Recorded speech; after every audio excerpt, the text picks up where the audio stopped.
Welcome to my YouTube channel Rikel Chakma. এই যে আপনাদের জন্য বাম্পার ফলন নিয়ে এসেছি।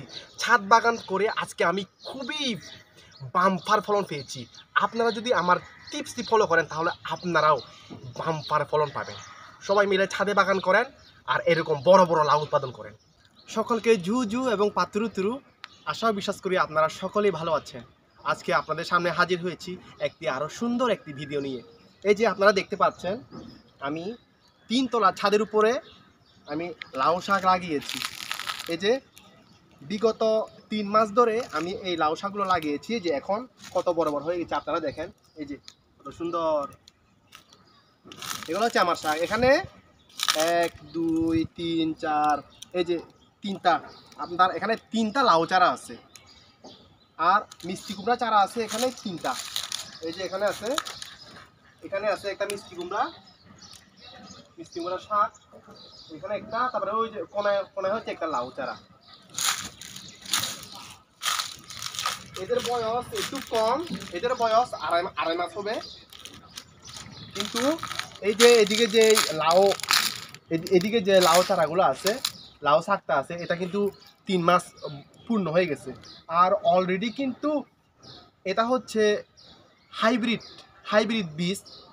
লাউয়ের বীজ, তাড়াতাড়ি ভালো ফলন হয় আর কি। আর এই জন্যই আমার শাকটা বেশি বড় হয় নাই।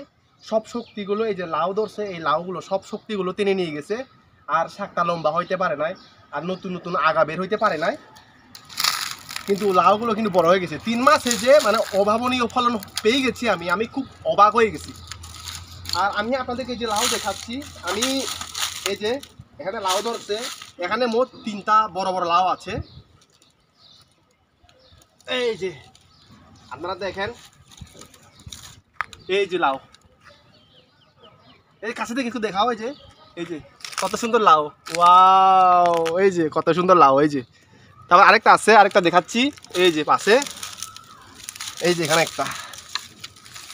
একটা, এটা হচ্ছে শাকটা আর বড় হইতে পারে না, হাইব্রিড তো মানে ফলন ভালো হয়। এই যে লাউ, এই যে এটার বয়স একটু কম, একেবারে কচি, খাইতে খুব মজা হবে। তারপরে আমি একটু আগে এই যে প্রথমে এই যে লাউটা কাটছিলাম, আমি অলরেডি ছিঁড়ছি লাউটা। মানে এটা হচ্ছে সব থেকে বড় লাউটা, মানে খুব মানে খাইতে মজা হবে। কচি লাউ তো, এই কচি লাউ আমাদের এই যে রাঙামাটির যে বিখ্যাত কাতাই লেক আছে, এই কাতাই লেকে চিংড়ি পাওয়া যায়। এই চিংড়ি দিয়ে এই লাউ রান্না করে খাইলে না এত মজা লাগে, মানে বলার মতো না। আপনারা বেশি বেশি করে, যাদের আপনাদের বিল্ডিং আছে ছাদের উপরে, আপনারা এই যে এরকম আমার মতো করে দেশি বলেন, হাইব্রিড বলেন, এই যে মিষ্টি কুমড়া আর লাউয়ের শাক, বিভিন্ন শাকসবজির বাগান আপনারা করতে পারবেন এই যে টবে করে। তো আমার কিন্তু সকাল বিকাল কিন্তু পানি দিতে হয়, তো একটু যত্ন নেবেন। আমি কিন্তু কোনো প্রকার সার ইউজ করি নাই। আমার সার একমাত্র আমি মনে করি যে জৈব সার। কীরকম, আমরা বাড়িতে আমরা যখন বাজার থেকে যখন শাকসবজি কিনে নিয়ে আসি, তখন ওই শাকসবজির যে ছোবলাগুলো আছে, যে শাকসবজির আইসগুলো আছে, এগুলো কী করি আমি পানিতে চুবড়ায় রেখে দিলে ওইটা 1 সপ্তাহ 2 সপ্তাহ 3 সপ্তাহ পরে এগুলো পচে সারের মতো হয়ে যায়। ওই পচা পানিগুলো আমি এই যে মিষ্টি কুমড়া শাকের গোড়া আর লাউয়ের শাকের গোড়াতে দিই। তো আমি এই সার ব্যবহার করেই কিন্তু আমি অনেক ভালো ফলন পাইছি। তো আপনারা যদি আমার এই ফর্মুলাটা যদি ফলো করেন তাহলে আপনারা কিন্তু ভালো ফলন পাবেন। আমি আশা করছি আপনাদের কাছ থেকে আমি ভালো ফলন পাবো। আমি যেভাবে এই যে আজকে আমি আপনাদেরকে লাউ দেখাচ্ছি, একদিন আমি আপনাদের কাছ থেকে দেখব যে আপনারা লাউ শাকে ধরাইতে পারছেন। এটা হচ্ছে হাইব্রিড। তো আমি আপনাদেরকে বলবো যে আপনারা হাইব্রিড বীজটা ব্যবহার করবেন না, দেশি বীজটা ব্যবহার করেন। মানে শাক বিক্রিও করতে পারবেন আর বাড়িতে শাক রান্না করেও খেতে পারবেন। এই যে হাইব্রিড এই শাকগুলা, মানে শাক আগাও বেশি বাড়ে নাই, তারপরে শাকও আমি একবারের জন্য খেতে পারি নাই। কিন্তু আমার সৌভাগ্য হলো যে এই যে আমি অন্তত লাউ খাইতে পারতেছি। এই লাউটা আমি বাড়িতে নিয়ে যাবো, আর যে 2টা লাউ আছে আমাদের অফিসে আমি মেসে সবাইকে খাওয়াবো। এই যে আমার আজকে খুব ভালো লাগছে। আমি অনেক কষ্ট করে নিচ থেকে আমি ওই যে উর্বর মাটিগুলো সংগ্রহ করে আমি এসে ছাদের উপরে এসে লাগাইছি। এই যে আমি আপনাদেরকে দেখাই, আপনারা একটু দেখেন।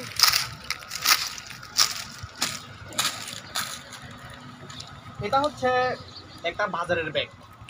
এই যে বাজারের ব্যাগে আমি কি করছি, উর্বর মাটিগুলো, ওই যে কালো কালো যে মাটিগুলো আছে আমি এগুলো ডুবাইছি এখানে দোকানোতে। তারপরে ওই যে এই যে পচা পানিগুলো আমি এখানে সবসময় দিই। এটা হচ্ছে বাজারের ব্যাগ। তারপরে এদিকে আছে হচ্ছে একটা বড় সাদা ওই যে চালের বস্তা। এই চালের বস্তাতে আমি উর্বর মাটি ডুবাইছি। আর এই যে এখান থেকে শাকটা সুন্দর হচ্ছে। এই যে এটা হচ্ছে মিষ্টি কুমড়া। আর এগুলো ঠিক একই রকম। আমি আমাদের যে পুরনো যে ড্রয়ারগুলো ছিল, ওই ড্রয়ারগুলো আমি ফেলে না দিয়ে আমি পুরো এখানে ছাদের উপরে আমি লাগাই দিছি। মানে আমার খুব ভালো লাগতেছে।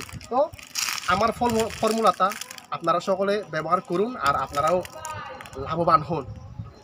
তো আমার ভিডিওটা যদি আপনাদের ভালো লেগে থাকে লাইকস দিবেন, কমেন্ট দিবেন আর শেয়ার করার দরকার নাই। আর আমার যে চ্যানেলটা আছে এই চ্যানেলটা বেশি বেশি করে আপনারা সাবস্ক্রাইব করবেন আর অন্য কেউ সাবস্ক্রাইব করার জন্য উৎসাহিত করবেন। এই পর্যন্ত সকলে ভালো থাকবেন। দেখা হবে নতুন আরেকটি ভিডিওতে। Bye bye. কি মজা আজকে আমি লাউ কাটবো।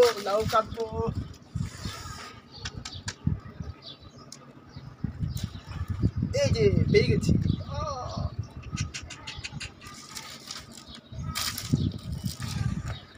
এই যে এটা লাউ।